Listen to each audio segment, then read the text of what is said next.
प्रिय दर्शकों, नमस्कार। एक बार फिर से उपस्थित हूँ आप सबके सामने महत्वपूर्ण ज्योतिषीय कार्यक्रम के साथ कुंडली का अध्ययन। इस कार्यक्रम में आपसे पहले थोड़ी सी चर्चा मैं लग्नेश के ऊपर कर देता हूँ। अगर सीधे मुद्दे की बात करते हैं तो भगवान, आप ये बात बहुत अच्छे से जानते हैं कि किसी भी व्यक्ति की कुंडली, जो उसकी जन्म कुंडली बनी है और उसका जो जीवन होता है, ये दोनों में से कुंडली से प्रभावित होता है जीवन। जीवन में जो घटनाएं घटित होती हैं वो पहले से कुंडली में लिखी जा चुकी होती है, और जो जीवन के घटनाक्रम के समय होते हैं वो दशाओं से या दशाओं पर निर्भर करता है। विवाह की दशा चलेगी तो विवाह होगा, संतान की दशा चलेगी तो संतान होगा, नौकरी की दशा चलेगी तो नौकरी होगी, रोजगार के नए अवसर के योग बनेंगे तो नौकरी रोजगार के नए योग बनाएगी, ट्रांसफर, स्वास्थ्य के अनुकूल होने का। उसी तरीके से किसी भी व्यक्ति के जीवन में जो तमाम प्रकार की परेशानियां या उलझनें होती हैं वो किन किन बातों पर मुख्यतया निर्भर करती है।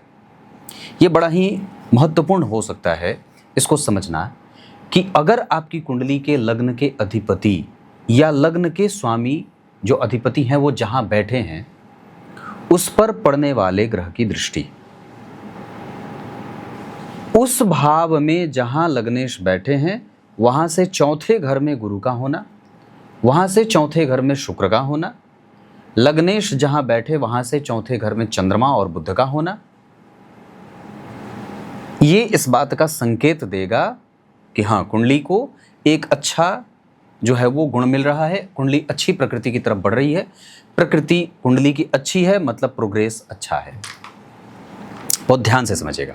जीवन संदेह से भरा पड़ा है, संदेह लगातार बने हुए हैं, इसका अर्थ होगा कि कुंडली के ग्रह स्वतः कंफ्यूज हैं। बहुत सावधानी से समझेंगे।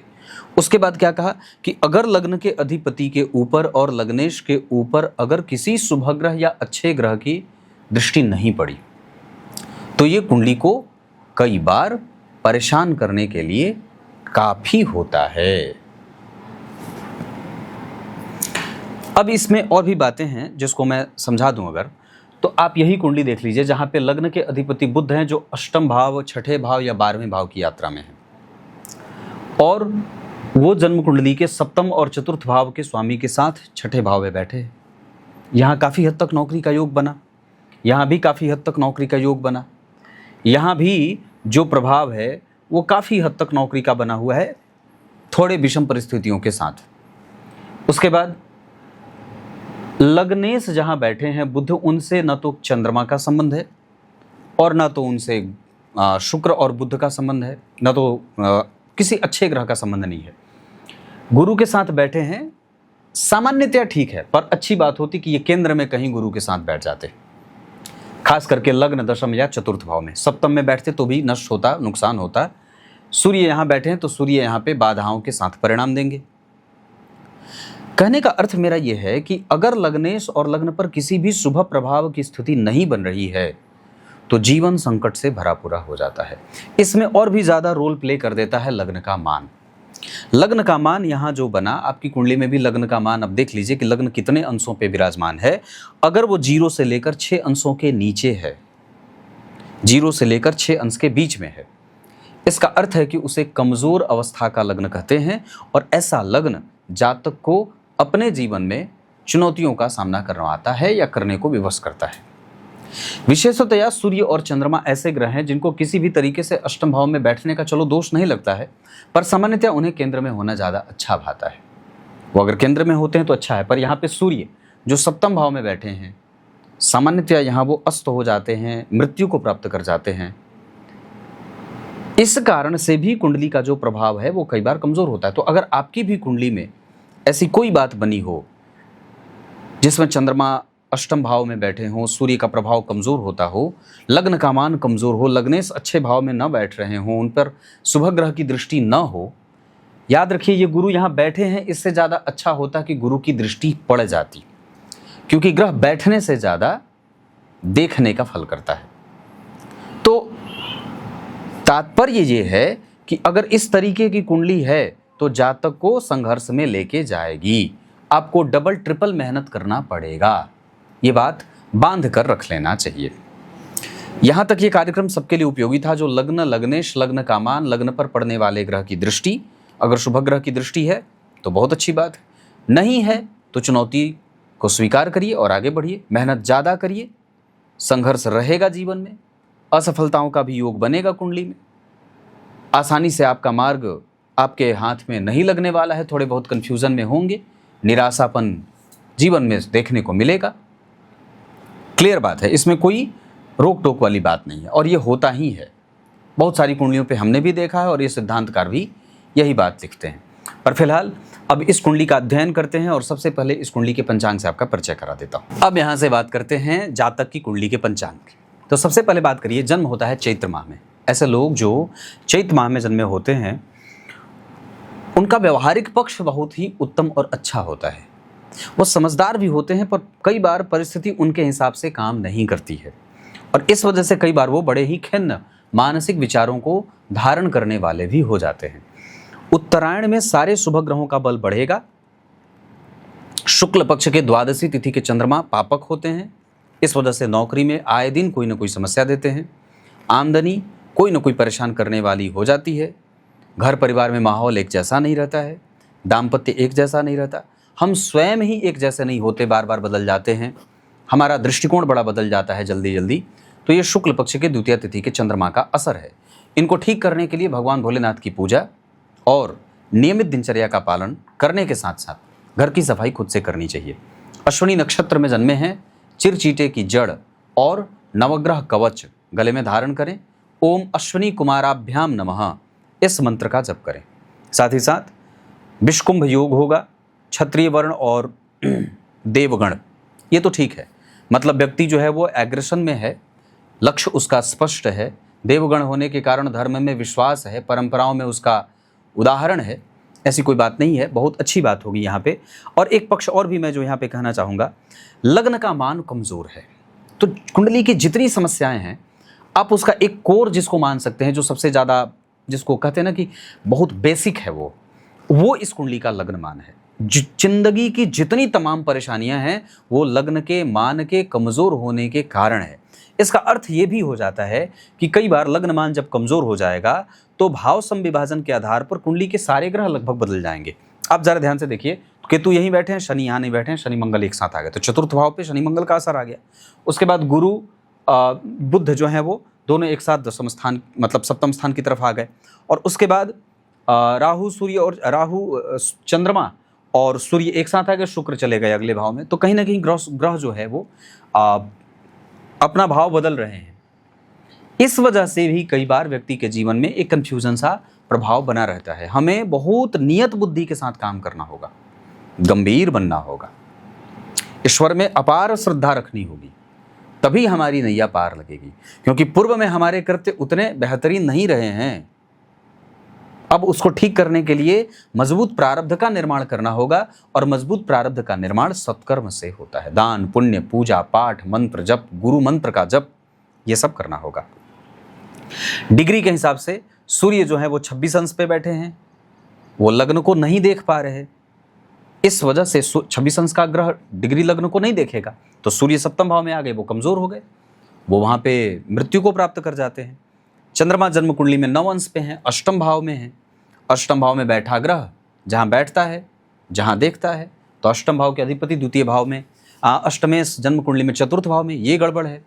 बजरंगबली की पूजा, मतलब कुंडली को थोड़ी डिप्रेशन में मैं देख रहा हूँ, परेशानी तो है क्योंकि भाई यहाँ पे अष्टम भाव में सूर्य चंद्रमा आ गए और अष्टमेश आ गए चतुर्थ भाव में, ये गड़बड़ है। कन्या लग्न की कुंडली के लिए मंगल खराब होते हैं, वो आ गए केंद्र में, उनको बैठना चाहिए था यहाँ पे, वो बैठ गए, या तो यहाँ बैठना चाहिए था। उनके ठीक पीछे शनि आ गए, ये गड़बड़ है। धन भाव में केतु जो है वो मेहनत करा करके धन देंगे, आसानी से धन आएगा नहीं, आएगा भी तो बचेगा नहीं। एक के बाद एक निरंतर समस्याएं रहती हैं या एक के बाद एक निरंतर कोई ना कोई व्यय आता रहता है, जिम्मेदारियां आती रहती हैं। आज सोचेंगे कि ये कर लेंगे, इस महीने में ये कर लेंगे, होगा ही नहीं। अनुभवों के साथ व्यक्ति का जीवन आगे बढ़ता है, धन कम अनुभव ज़्यादा। कई बार व्यक्ति बहुत ज़्यादा निराशेपन की स्थिति में भी चला जाता है, पर ऐसा कुछ नहीं करना है, क्योंकि अभी वर्तमान में पीछे चंद्रमा की दशा चली जो अष्टम में थे और भयंकर ग्रहण लगा है। चंद्रमा और राहु के बीच में मात्र 3 अंश का अंतर है, जिसे टाइट कंजंक्शन का ग्रहण कहते हैं। तो आप चंद्रमा को भोग रहे थे जो पहले से ग्रहण में था। अब आ गए मंगल जो मानसिक अशांति और गृह क्लेश के प्रधान कारण बन रहे हैं। अष्टम भाव के स्वामी है, चतुर्थ में बैठकर दशम को देख रहे हैं, सप्तम में बैठकर दाम्पत्य को परेशान कर रहे हैं, सप्तम को देखकर दशम में बैठ करके कहीं ना कहीं वो नुकसान वहां भी कर रहे हैं। एकादशवें भाव पे बैठ करके भी जो प्राप्त होने वाली चीज है उसको भी हाथ से छीन के लेके चले जा रहे हैं। तो दूषित हैं इस कुंडली के मंगल। चंद्रमा का बल डिग्री से द्वितीय भाव को देखेगा तो थोड़ा बहुत सॉफ्ट नेचर बनाएगा अपनी दशा काल में। मंगल 12 अंश पे हैं, उनकी दृष्टि अच्छी होनी नहीं चाहिए, क्योंकि अष्टमे से जहाँ बैठेंगे उसको भी परेशान करेंगे, जहाँ देखेंगे उनको भी परेशान करेंगे। तो मंगल यहाँ पे दूषित हो गए। उसके बाद आ गए बुध, 29 अंश के ये हो गए। कुंडली थोड़ी कमजोर यहाँ पे भी हो रही है, क्योंकि बुध 29 अंश के हैं। अब इनकी दृष्टि का बल रहेगा नहीं, लगने से पहले ही छठे भाव में आ गए, नवमांश चक्र में छठे भाव में है, शत्रु के साथ आ गए। तो थोड़ी बहुत शत्रुता, हालांकि नौकरी फिर भी व्यक्ति के पास रहेगी, क्योंकि बुध नौकरी वाले भाव में गए हैं, तो वहाँ पे भी थोड़े बहुत संशयों के साथ रहता है। नौकरी कार्यस्थल पर निरंतर कोई ना कोई चुनौतियों का सामना व्यक्ति को करना पड़ेगा, पर फिर भी वो ठीक बना रहेगा। मंगल की दशा तक तो फिर भी उस पर प्रश्न चिन्ह लगा रहेगा, लेकिन चूंकि बुध वर्गोत्तम होंगे भाव से, इस कारण से थोड़ा बहुत सहूलियत दे देंगे। उसके बाद देवगुरु, तो यहाँ पे इनकी डिग्री जो है वो 17 अंश की है। इसका मतलब है कि गुरु की दृष्टि यहाँ पे अच्छी है, ये अच्छा है। 12वें भाव पे जिम्मेदारी निभाने में सहयोग करेंगे, और द्वितीय भाव पे व्यापार भी करना चाहें तो साइड बिजनेस कर सकते हैं, ये भी योग लगा हुआ है। तो गुरु का पक्ष इस कुंडली में मुझे अच्छा दिख रहा है। बल्कि यही नहीं, वो नवमांश में भी अच्छे बन रहे हैं, बल्कि वो दशमांशा चक्र में भी अच्छे बन रहे हैं। यहाँ पे बैठे हैं तो मैं उन्हें खराब नहीं कहूँगा। सप्तम भाव पे इनकी दृष्टि है, सप्तम जन्म कुंडली में स्वग्रही हैं। धन भाव के स्वामी द्वितीय में, कुछ व्यापार बन करे तो कर लीजिए। मंगल नीच के हैं, उनका नीच भंग गुरु की दृष्टि के कारण हो रहा है, यह अच्छी बात है। पर नवमांश चक्र में केंद्र का खाली होना अच्छा नहीं है। एक बैठा भी ग्रह तो वो नीच का हो गया। यहाँ मंगल यहाँ भी दूषित थे, यहाँ भी परेशान कर रहे हैं। मतलब मंगल ने इस कुंडली को कमजोर किया है, परेशान किया है, और अभी उन्हीं की दशा भी चल रही है। ये दशा 2031 तक है। आपको बहुत सावधानी से सतर्क होकर अपनी जिम्मेदारियों पर आगे बढ़ना होगा, क्योंकि ग्रह आपके पक्ष में खड़ा नहीं है। उसके बाद शुक्र की बात अगर करता हूं तो शुक्र भी डिग्री में अच्छे हैं, मतलब ये भाग्य भाव के स्वामी हैं। हालांकि मैंने एक सिद्धांत बताया था कि भाग्य भाव के स्वामी का संबंध अगर जन्म कुंडली में, या अष्टम भाव के स्वामी का संबंध जन्म कुंडली में अगर सूर्य या चंद्रमा से हो जाए तो ये अच्छा होता है। तो भाग्य भाव के स्वामी शुक्र हैं, चंद्रमा के साथ बैठे हैं, तो ये काफी हद तक अच्छा परिणाम देगा। लेकिन अष्टम में नहीं बैठे होते तो अच्छा। हालांकि मृत्यु और आयु के मामले में ये अच्छा होगा। अभी आज ही मेरे पास कोई मिलने आया था, 1999 के कारगिल वार की बात है। वो बोल रहे थे कि मेरा चेहरा बिल्कुल फट गया था, तो सारा उन्होंने दिखाया, सारा सर्जरी था। पैर में, जांघ में कई गोलियां लगी थी, और उनको भारत सरकार से पुरस्कार भी मिला हुआ है, वीर चक्र या पता नहीं शौर्य चक्र होता है ना, कुछ ऐसा मिला भी हुआ था। और तो कहने का अर्थ है कि उनकी कुंडली में क्या था कि मंगल अष्टम भाव को देख रहे थे, है ना, मंगल अष्टम भाव को देख रहे थे, लग्न में बैठे थे, 8वीं दृष्टि जन्म कुंडली के अष्टम भाव पे थी। तो मैंने ये, हालांकि ये बात उनको पहले ही कह दी थी कि ऐसे लोगों को पहाड़ से भी गिरा दिया जाए तो उनको कुछ होता नहीं है। तो बोले कि पंडित जी मेरे साथ ऐसा हुआ है। तो यही बात है कि यहाँ पे शुक्र और चंद्रमा व्यक्ति की सुरक्षा करते नजर आएंगे और सुखद मृत्यु दे देते हैं। कम से कम व्यक्ति किसी के बारे में बुरा नहीं सोचता है, और उसकी जिम्मेदारी वो अच्छे तरीके से निभा जाता है। दूसरा कि वो बहुत प्रैक्टिकल भी होता है और बहुत ईमानदार भी होता है, उस पर आंख बंद करके विश्वास किया जा सकता है। बल्कि मैं तो ये कहता हूँ जिसको ये नहीं मिला उसका दुर्भाग्य है, क्योंकि ये कुंडली कन्या लग्न की है। कन्या लग्न के लोग और गुरु का संबंध है, बैठे हैं, अच्छी बात होती कि देख लेते। पर फिर भी जो कुंडली की स्थिति बन रही है, यहाँ गुरु का प्रभाव, यहाँ पे गुरु का प्रभाव, यहाँ पे शुक्र चंद्रमा का प्रभाव, ये स्वभाव को बड़ा ही शीतल और बड़ा ही मतलब समझदार बना देता है। उसके बाद शनिदेव भी दृष्टि डाल रहे हैं। तो पंचम भाव के स्वामी थे, छठे भाव के स्वामी थे, तीसरे में बैठकर पंचम को देख रहे हैं। थोड़े बहुत घसीटी के साथ, थोड़े बहुत संघर्षों के साथ शनिदेव परिणाम देंगे अपनी दशा काल में। लेकिन छठे भाव के स्वामी का तीसरे भाव में जाना, ये कहीं ना कहीं पैसे के अटकने का योग, दुर्भाग्यपूर्ण स्थिति, देर से परिणाम देना, संघर्षों के साथ आगे बढ़ना, इस तरीके की स्थिति लेके आएंगे। तो हमें उसका भी सावधान रहना होगा। माता पिता के साथ संबंधों को ठीक रखना होगा। नक्षत्र की अगर मैं बात करता हूं तो सूर्य जन्म कुंडली में रेवती में बैठे हैं, जो कई बार व्यक्ति के सामने ऐसी परिस्थिति लाकर खड़ा कर देंगे कि व्यक्ति समझे ही नहीं कि क्या करना है क्या नहीं करना है। अपने ही खिलाफ उसे कई बार आना पड़ता है, अपनी ही बातों पे उसे कई बार अडिग रहने के लिए संघर्ष करना पड़ता है। जिसके साथ मैत्री करनी है उसके साथ भी शत्रुता करनी है, जिसके साथ शत्रुता है उसके साथ भी बातचीत करनी पड़ती है, या कई बार अपने स्वाभिमान के साथ समझौता करना पड़ता है। चंद्रमा अश्विनी नक्षत्र में बैठे हैं, ये ठीक है, हालांकि स्वास्थ्य में फिर भी व्यक्ति को घाव फोड़ा फुंसी होता रहता है, मानसिक चिंताएं रहती हैं, इम्यून कमजोर रहता है, डेली रूटीन गड़बड़ होता है, व्यक्ति बार बार सोचता है कि कल से ठीक हो जाएगा, पर होता नहीं है। ठीक करने के लिए उपाय मैंने जितना बताया है वीडियो में वो करना होगा। मंगल घर परिवार में कलह का वातावरण और बहुत सारा अनुभव दे रहे हैं। यहां आपको भाई से भी कुछ सीखने को मिल रहा है, उसको भी आप दे रहे हैं, पत्नी से भी सीख रहे हैं, बच्चे भी आपको कुछ बोल के जाएंगे। तो ये सारी चीजें चतुर्थ भाव के मंगल के कारण हो रहा है। तो हमें अपने आप को बहुत गंभीर बनाना होगा, चिंतन प्रिय बनाना होगा और सावधान रखना होगा। घर की सफाई खुद से करनी होगी, नियमित सोना जागना करना होगा, वास्तु की पूजा करानी होगी, उसके बाद दैव की पूजा खुद से करनी होगी। मंगल की दृष्टि चतुर्थ स्थान, चौथी दृष्टि सप्तम स्थान पे है और इस भाव के स्वामी पहले ही छठे भाव में, हालांकि फिर भी ठीक कहूंगा, पर फिर भी सूर्य और मंगल का प्रभाव तो है ना, तो थोड़ा बहुत दाम्पत्य में भी इरिटेशन देखने को मिल जाता है। उसके बाद जो मंगल हैं वो मूल के हो गए। बुध जो है वो जन्म कुंडली में पूर्वा भाद्रपद में, तो ज्ञान, तर्क, अनुभव, कृतज्ञता, दूसरों को सम्मान देना, दूसरे के बारे में कभी बुरा ना सोचना, है ना, और पत्नी के प्रति ईमानदार होना, ये सारे गुण इस कुंडली में दिखाई दे रहे हैं। बुध का प्रभाव व्यक्ति को बहुत ही गंभीर और चिंतन करने वाला, शत्रुओं को समझने वाला, शत्रुओं पर कैसे टूटना है, कैसे उसको टैकल करना है, विपरीत स्थिति का निर्माण हो रहा है तो उसको कैसे सिद्ध करना है अपने आप को उसमें, इन सभी विषयों में बुध की दशा काम करेगी। देवगुरु जन्म कुंडली में शतभिका के हैं, अपने प्रभावों को कमजोर कर रहे हैं। जहां सकारात्मक होते हुए भी लाख व्यक्ति दूसरों के लिए अच्छा ज्ञान दे रहा है, दूसरों को अच्छा बता रहा है, दूसरों को जो बता रहा है वो हो रहा है, पर अपने लिए वो बात घटित नहीं होती है। ऐसा इसलिए होता है क्योंकि गुरु कुंभ राशि के हैं, शत्रुगत हैं, शत्रु की राशि में हैं। शत्रुगत तो नहीं है क्योंकि तात्कालिक मैत्री में मित्रता का भाव रख रहे हैं, लेकिन फिर भी उनके पास कोई अच्छा माहौल मिल नहीं रहा है, उल्टे केतु के प्रभाव में है। इस वजह से तो हमें गुरु को ठीक करने के लिए गाय की सेवा, एकादशी, पूर्णिमा, अपने गुरु के मंत्रों का जप, गुरु के प्रति सच्ची श्रद्धा, ये सब रखना होगा। उसके बाद शुक्रदेव जन्म कुंडली में भरणी नक्षत्र के हैं, ये बहुत बेहतरीन है। कंसंट्रेशन, धर्म, ज्योतिष, आध्यात्म, परिचय, ये सब बहुत अच्छा है। ऑकल्ट साइंस वगैरह हो जाए, तंत्र विद्या हो जाए, रत्न विज्ञान हो जाए, वास्तु विज्ञान हो जाए, कर्मकांड हो जाए, ये सारी बातें जन्म कुंडली में दिखाई दे रही हैं। शुक्र के बाद शनिदेव की बात कर रहा था। शनि अनुराधा नक्षत्र में है, कोई दिक्कत नहीं है, वहाँ वो अपने नक्षत्र के हैं। अभी मैं कल ही के कार्यक्रम में बता रहा था कि ग्रह अगर अपने नक्षत्र में आ जाए तो वो बहुत ज़्यादा 100% अपने पक्ष में परिणाम देने वाला होता है। तो यहाँ पे शुक्र भी आपके पक्ष में होंगे और शनिदेव भी आपके पक्ष में होंगे। शुक्र भी इस कुंडली के लिए अच्छे होते हैं, शनिदेव भी इस कुंडली के लिए अच्छे होते हैं। तो ये मैंने डिग्री की बात बता दी, नक्षत्र बता दिया। अष्टक वर्ग में व्यक्तित्व ठीक है, आचरण में कोई बदलाव की आवश्यकता नहीं है। आपका व्यक्तित्व बहुत बेहतरीन है और आपको समाज समझता नहीं है, जिसका दुख समाज को होगा। उसके बाद संबंध जो हैं वो बहुत ज़्यादा लंबे टिकते नहीं हैं। इनको ठीक करने के लिए हमें अपने आप को इमोशनल कम, थोड़ा प्रैक्टिकल ज़्यादा बनाना होगा, सामने वाले के हिसाब से बातचीत करनी होगी। उसके बाद पराक्रम और थोड़ा बढ़ाना होगा और सेंसिटिव बहुत ज़्यादा है, इसको थोड़ा कम करिए। बहुत जल्दी व्यक्ति के नेत्र भर आते हैं, इसको ठीक करना चाहिए। उसके बाद घर को शांत रखने के लिए घर के माहौल को समझने की आवश्यकता है। कई बार आप एग्रेसिव हो जाते हैं, इसको भी ठीक करना होगा। घर की सफाई खुद से करिए, 4 बार बोल रहा हूँ। उसके बाद संपत्ति इकट्ठा करना चाहते हैं, ज़मीन की खरीद बिक्री का काम हो, पत्थर का काम हो, टेक्निकली अगर तकनीक से संबंधित अगर कोई काम करना हो तो भी आपकी कुंडली बन रही है। व्यापार, नौकरी में से नौकरी का योग ज़्यादा अच्छा है।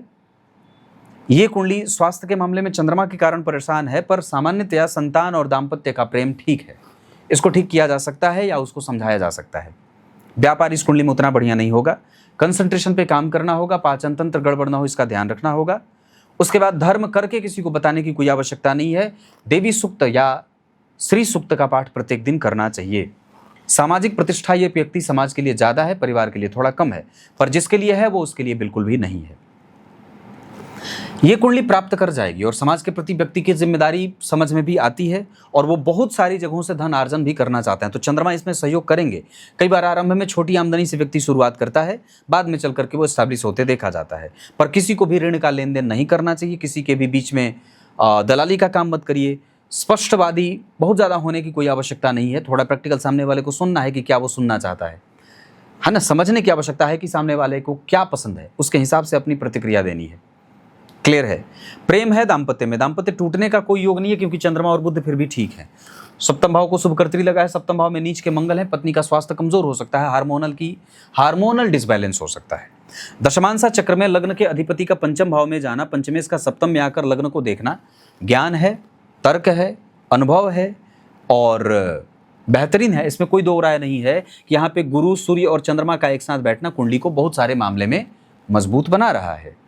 दशमांशा चक्र में लग्न इसका पंचम भाव में जाना, अष्टम भाव में दसम भाव के स्वामी का जाना, अष्टम भाव के स्वामी का उच्च का होना, तो इस हिसाब से व्यक्ति की कुंडली में यहाँ पे भी गुरु सूर्य साथ में है, यहाँ भी सूर्य केंद्र में है, यहाँ पे भी गुरु और सूर्य का संबंध बहुत ज़्यादा अच्छा नहीं है पर ठीक ठाक है, पर दशमांशा चक्र में वो ज़्यादा अच्छे बैठे हैं। इस हिसाब से व्यक्ति अपने पराक्रम पर विश्वास रखे तो वो निश्चित रूप से सफल होगा, इसमें कोई दो राय नहीं है। नक्षत्र अश्विनी नक्षत्र में दान करना चाहिए। इसके साथ साथ दाम्पत्य को और भी ज्यादा समय देने की आवश्यकता है, उसको समझने की आवश्यकता है। क्लियर है। स्वास्थ्य का ध्यान रखना होगा मंगल, शुक्र और गुरु की दशा में, विशेषतया मंगल और शुक्र। कई बार नेत्र ज्योति, हड्डी का रोग, पित्त की परेशानी और चोट चपेट की घटनाएं। सूर्य, बुध, शनि ये सब ठीक रहेंगे। राहु, केतु और चंद्रमा कई बार व्यक्ति को भुजाओं में दर्द देते हैं। भवन, भूमि, वाहन से संबंधित निर्णय के लिए शुक्र, मंगल और सूर्य के साथ गुरु ये अच्छे रहेंगे, पर शनि और चंद्रमा की दशा के साथ बुध की दशा भवन, भूमि, वाहन से संबंधित निर्णयों को गड़बड़ कर सकती है, हमें सावधान रहना होगा।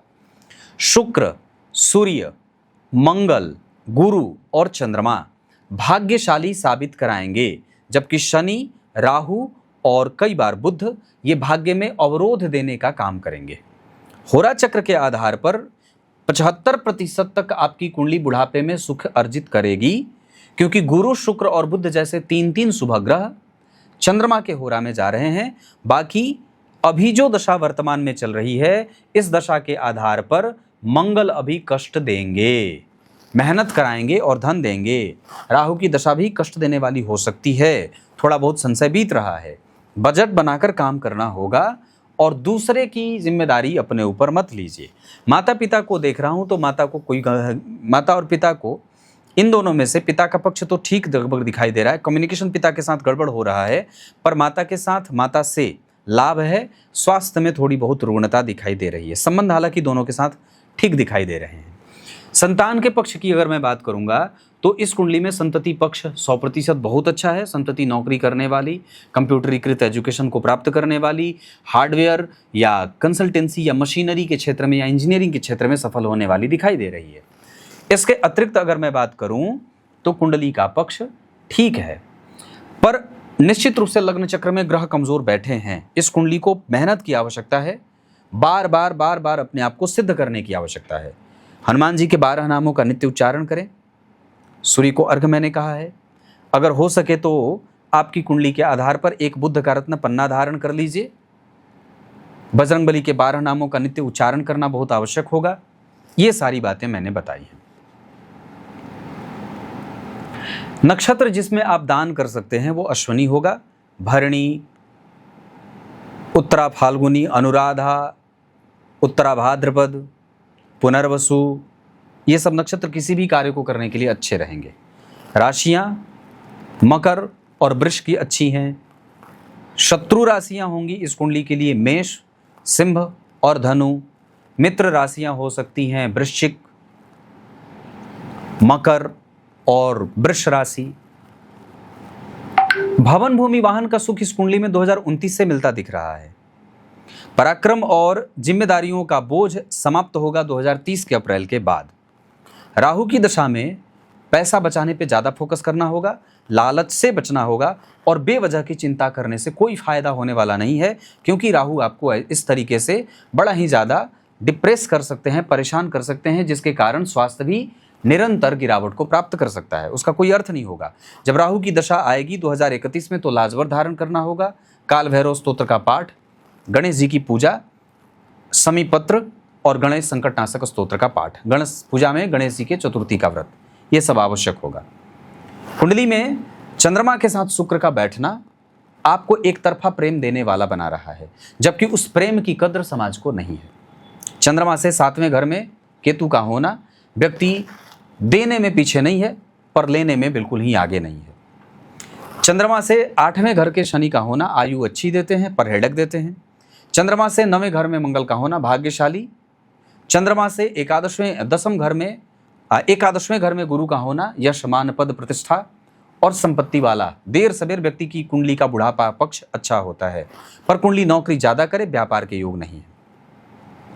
चंद्रमा से एकादशवें घर में बुध का होना निर्णय लेने की स्थिति है, पर वो कई बार किसी दूसरे के दबाव में आकर के गलत निर्णय ले लेता है, जिसका दंश उसे ही झेलना पड़ता है। चंद्रमा से 12वें घर में सूर्य कई बार बनने वाले कुंडली के अच्छे अच्छे राजयोगों का भी नुकसान करा देते हैं।